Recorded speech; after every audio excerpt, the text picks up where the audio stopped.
the way you get your products will fundamentally change. But what's even more important than that is the impact that it's going to have on manufacturing, on farming, on energy production, filmmaking, medical delivery. Industry needs this rule to make sure they can use this technology that's going to allow them to do business more efficiently and effectively. And I think it's only right that America lead, because we have led in aviation since the very beginning, from the Wright brothers to Chuck Yeager, Pan Am, TWA, the jet age, all American. We are now going to also lead in the drone space as well. And so what we're here to announce today, and Administrator Bedford is going to go into some more details, but we are announcing a new rule to normalize beyond visual line of sight, or BVLOS as it's called. Operators in the past would have to get individual waivers to operate these drones. Very complicated. They were issued on a case-by-case basis. And because of that complication, I don't think we saw the innovation that we should have in America. So with this rule, we are going to eliminate that prior process, and the approval will be done in a far different way. The rules are going to completely change in the way that drone use is going to be approved. And what this is going to do is, again, allow our innovators and businesses to continue to create and innovate and change the way our industry works with the use of these drones. And by the way, we're talking about the commercial use of these drones. Obviously, we look at the rest of the world and how drones are used in another capacity, also very important. But again, this is the commercial use of how these drones can change industry. And I would just note that we work very closely. We partner with our other allies in government on how do we do this the right way? How do we put safety first, the American people first? And so those conversations have been had. But this new rule will enhance safety by requiring safe separation from other drones and unmanned aircraft, if you're going to get a license to fly these. And it's going to require collision avoidance technology. We're also partnering with TSA to ensure that operations supervisors and flight coordinators are properly vetted. We want to make sure the TSA looks at who's operating these, what kind of background do they have, and make sure we have the right people, the good people, operating these drones. And so TSA has been a great partner. We're excited about this announcement today. This has been a long time coming. This was not thought up in the last 7 months. This has been going on for well over 4 or 5 years, this conversation. Under this president, we're not afraid to move and move fast, but also move safely. And I just want to end, before I turn it over to Administrator Bedford, I'm grateful for the president's leadership. He has been remarkable in seeing spaces that government has got in the way of innovation and business, and clearing the deck to make sure that we get government out of the way. We still maintain our safety mission, but we allow the creativity of the American spirit to be unleashed. And that's what we're going to do today with the partnership of President Trump with this new rule. With that, I'm going to turn it over to Administrator Bedford. Thank you, Secretary Duffy, and also my thanks to President Trump for his leadership in this. As the Secretary said, this rulemaking has been in process for well over 5 years now. A lot of thought, a lot of critical thinking has gone into the rulemaking process, but the rulemaking's not finished. We have another 60-day sprint for industry-wide comments, which we'll then take into consideration. Also, as the Secretary mentioned, this has been an intergovernment process. We've had our friends both in TSA and Homeland Security participate with us in making sure that we're thinking about all the potential threats as well as the opportunities that go with the deployment of drones. As the Secretary said, this is happening today. We have drones in operation in our skies. It's not as regulated, perhaps, as it should be. It's done on an exception basis, which makes it very, very difficult to manage, and it makes for an uneven playing field as well, which is, frankly, is a headwind for innovation. So finalizing these rules, when the President 2 months ago issued an executive order to bring this to the front of our thinking at FAA. The team at FAA reacted, I think, very professionally, and putting in a lot of late effort to bring this to the rule that we have today. So, again, my thanks to the team at FAA for all of their hard work. Of course, we want to make sure that drones are integrated into the NAS safely. You have a fact sheet that you can take with you that really outlines a lot of the technology that will be involved and the rulemaking that will continue to provide safe separation of manned and unmanned vehicles within the national airspace. So we feel very confident that we've got the rulemaking is anticipating the use of technology like ADS-B that will allow drones to see and avoid manned aircraft in the NAS, and also how we're regulating the operators that we will allow into the NAS through the use of drones. So again, this levels the playing field, brings tremendous innovation capabilities to our U.S. providers, less reliance on potentially the use of foreign products in our national airspace. Again, thrilled to be here today to share and answer questions with you on the BV loss. And also, again, thank you to the President and to Secretary Duffy for their leadership. Now let me turn it over to Lisa Ellman.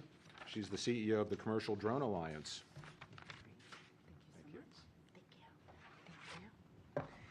Good morning, everyone. I'm Lisa Ellman, the CEO of the Commercial Drone Alliance. We represent the leading innovators in the U.S. commercial drone marketplace. Thank you to Secretary Duffy, to Administrator Bedford, for inviting us to join you in marking this historic moment. Our industry has been waiting for this day for quite a while now, and we couldn't be more excited. The government and industry leaders gathered here today share a common goal: to bring the incredible benefits of drones to communities across the country. We all understand that pioneering these innovative aviation technologies is vital for our economy, for safety, for national security. Drones have become critical tools for so many Americans. Farmers save time and money spraying crops. Line workers safely inspect infrastructure. Police departments respond to emergencies more quickly. And patients gain easier access to medicines, all with today's drone technology. This industry is creating jobs and spurring economic growth for this country. Yet while the technology has rapidly advanced over the last decade, our regulatory framework in the United States has failed to keep pace.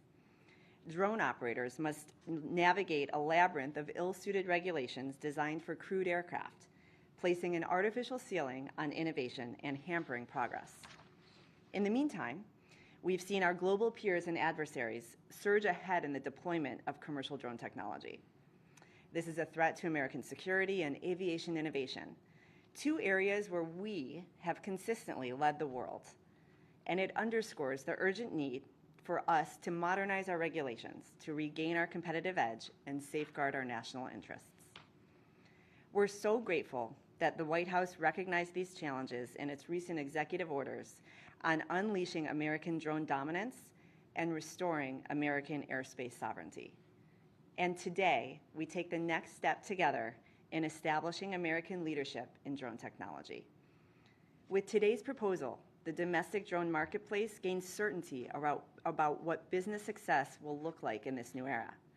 Investors who sat on the sidelines can now see proof that the federal government indeed supports the use of this critical technology.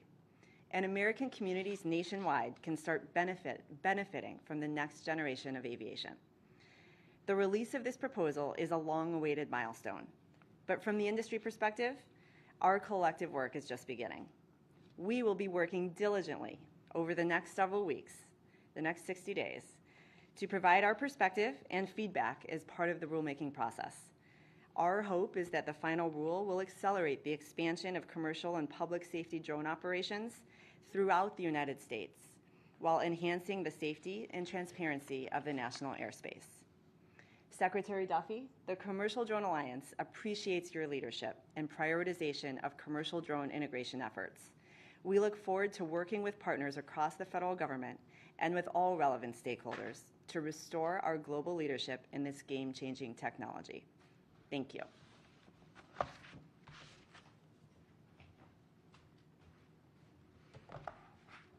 Good morning. Thank you to the Department of Transportation, FAA, TSA, and the White House for your leadership in delivering today's long-awaited draft rule and the broader effort to unleash American drone dominance. My name is Heather Lee, and on behalf of AUVSI, I want to commend Secretary Sean Duffy, FAA Administrator Brian Bedford, FAA Deputy Administrator Chris Rocheleau, and Acting TSA Administrator Ha McNeil for their decisive work to advance this process. Their focused leadership and grit has been essential in moving this rule forward.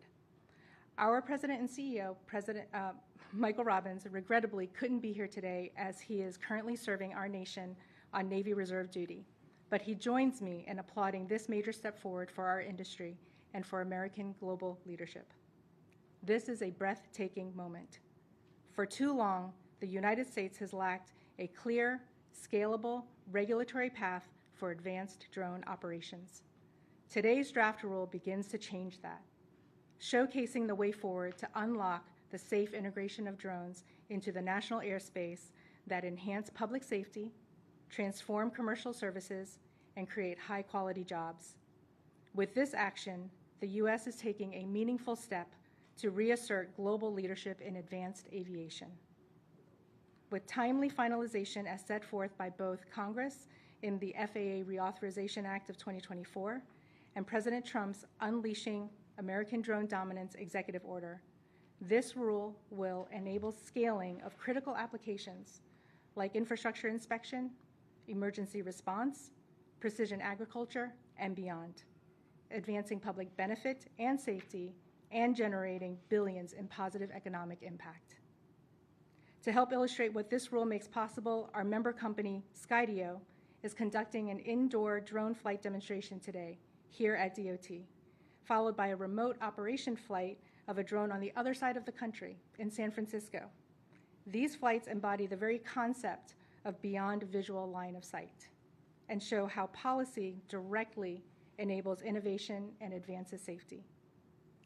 Following the good work that we and many of our members did during the BVLOS ARC, AUVSI and the drone industry looks forward to reviewing the draft in full and submitting substantive industry feedback in the weeks ahead. We stand ready to support the next steps in the effort to finalize the Part 108 rule. Today signals a powerful commitment to safety, innovation, and American drone dominance. Let's continue this moment. Thank you. So before I take your questions, just want to make a quick point here. So often, technology evolves in government, rules and regulations don't evolve with it. And what you're seeing today is government coming up to speed with the evolution of this technology. And if we don't do that, there is no reason why we fall behind but for the fact that government can't respond in a timely fashion. Our industry can, we need our government to as well. I want to be clear, for us, the backdrop of this is always safety, making sure our communities and our people are safe as the opportunity for drone technology evolves and is deployed. I couldn't stand here and talk about drones in the airspace without talking about air traffic control, how important the modernization effort that's underway right now is to making sure that drones can be deployed, eVTOLs can be deployed. I want to thank the Congress and the President for the $12.5 billion down payment they gave us to start this process. The total we need is $31.5 billion, but we can start the process. What we are doing, Brian and I have had a lot of conversations. We believe setting this up right is going to save us months and years in the back end. And so we are going through that process now, thinking through how we deploy, how we contract, how we engage with the private sector to make sure this is done at the speed of President Trump, the speed of the private sector, and do it with the safety and the reputation of safety from the FAA. And so that is coming along very well. But again, all of this works together. It all flows together, making sure these are deployed safely also relies on us re-envisioning all the other uses we're going to have in the NAS. So with that, we're happy to take any questions you may have for us. Yeah. Sam Gonzalez, Politico. Thanks for doing this. It mentions in the fact sheet certain aircraft could weigh up to 1,320 pounds. What's the certain aircraft part of this? Is that all drones or? Simply trying to specify that there is a cap in terms of the total weight of both the aircraft and the payload. Some aircraft will obviously not hit that limit, but that is the upper end of the limit that can be certified under this rule. What's the current limit under the exemption process? Is it the same thing or is it higher? It's just ad hoc. So there's obviously 7 different drone testing facilities around the country right now. I think we've added 2 more under FAA reauthorization that we're currently evaluating. But right now, it's a very ad hoc process. Hi, Allie Versprell from Bloomberg. Also in the fact sheet, you talk about the drones being able to meet certain industry consensus standards rather than having to go through sort of the normal certification process. Are those standards, have they been set yet, or how soon, if not, how soon do you think they would?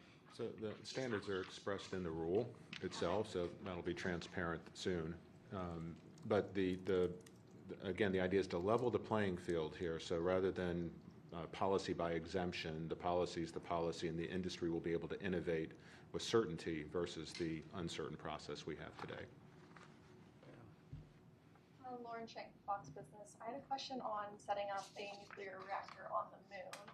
What challenges do you and the experts anticipate with that, and how critical is that we beat China in winning the second space race? I didn't think the moon was going to come up today. I wasn't prepared for that. You are the acting NASA administrator.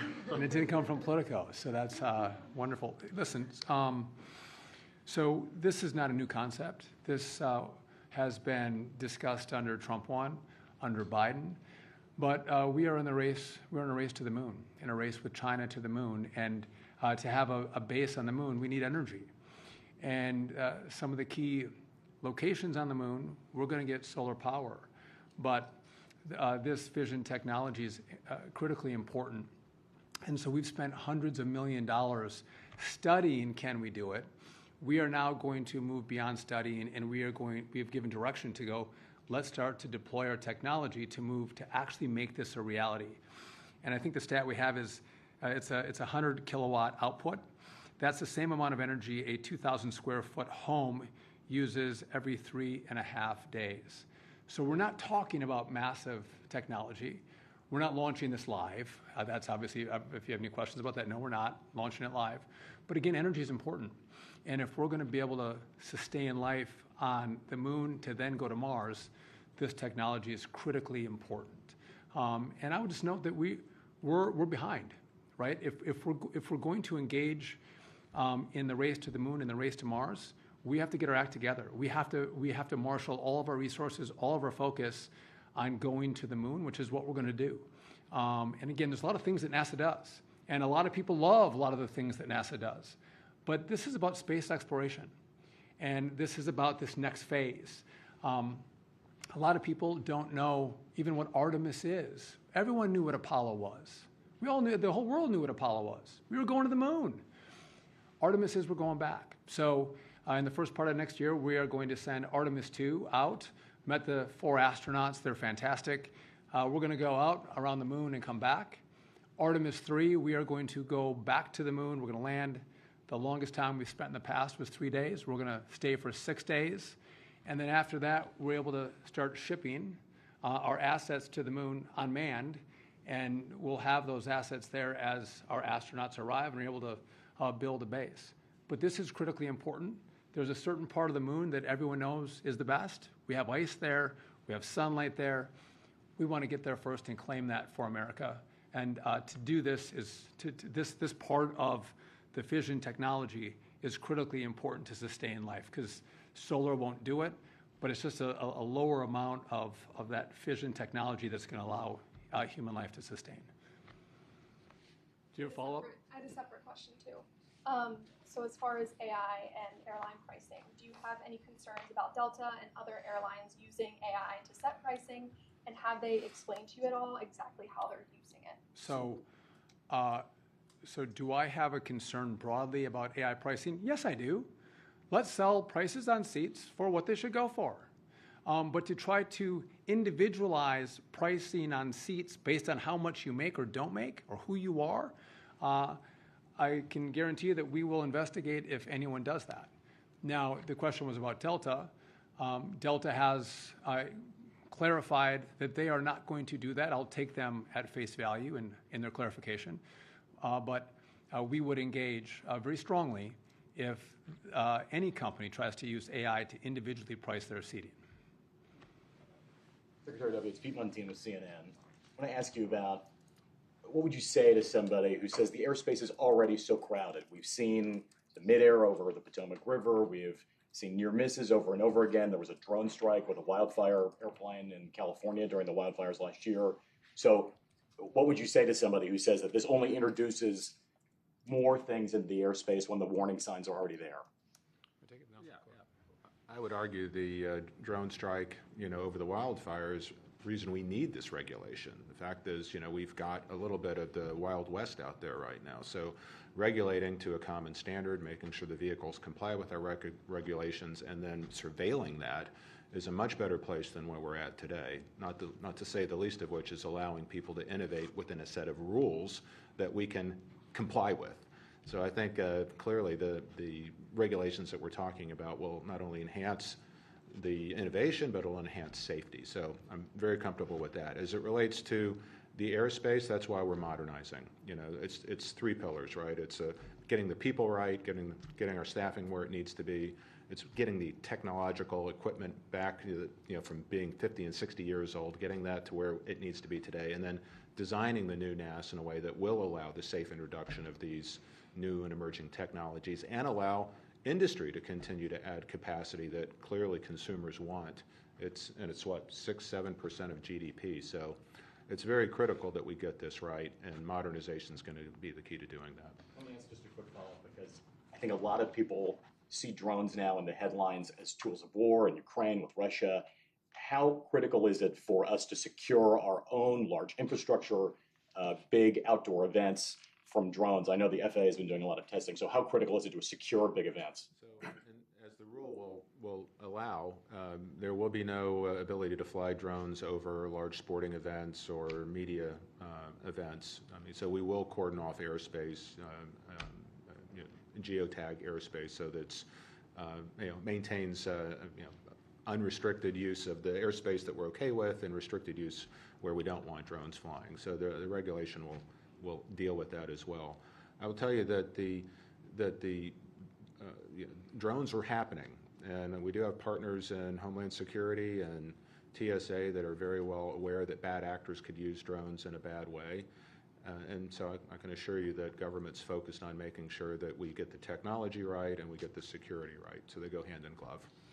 And Pete, you've done a good job reporting on the airspace, and we appreciate that. But if we stop our innovation because we don't evolve our rules, and we can do it smartly, we understand the equities, we understand the risks, and we work to mitigate those risks. But if we don't update these rules and we allow our adversaries to evolve this technology, it's very dangerous to deploy someone else's commercial technology into our airspace, and the data that could be gleaned from that is a national security threat. And so we want this to be American technology, American innovation, and we can, until we get our new air traffic control system deployed, which is going to make it easier to navigate all of the new uses of the airspace, we keep a keen eye on making sure that we can deploy drones and keep airplanes safe and keep them separated, and make sure that, again, we allow the innovators to innovate. Because you go out 10 years, you can't innovate any longer, and you're going to deploy someone else's drone technology into the U.S., and that's a huge problem. Do you want to respond to the security question, just like to keep drones from being a tool of terror, because it just seems to come up more and more now? It does come up, and that's why we work with all of our partners in government. And there's two different components here, right? We have licensing, we have rules around commercial drone use. There's a whole other component, and we've seen how drones have been used as tools of war. And again, we can say airplanes have the same capabilities, right? And how do we navigate aircraft? One's for war, one's for commercial aviation. We can do that, and we can do that in this space as well. But again, we have to recognize the new and rising threats that exist, and our partners at the DoD and Homeland are probably better suited to answer those questions specifically. But we have partnered with them as we looked at the commercial side of this and how important this is, not just for innovators, for our industry, but also to make sure it's American technology. You got Thanks, Secretary. Brendan Collardson with Gray Television. What do you think is a realistic timeline for an average American to be able to, drone deliver a DoorDash?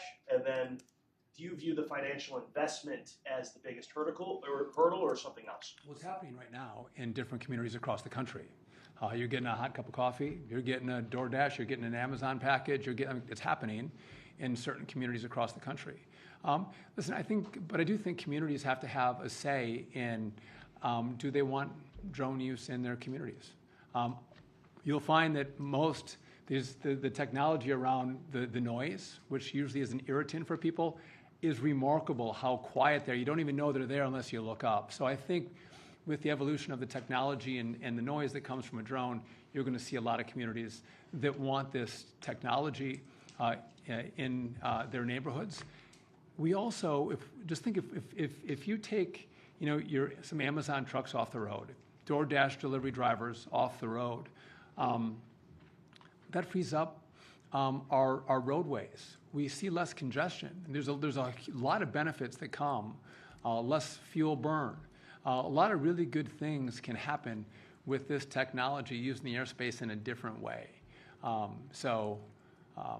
Yeah, I'll do one more. Thank you, and then we'll wrap up.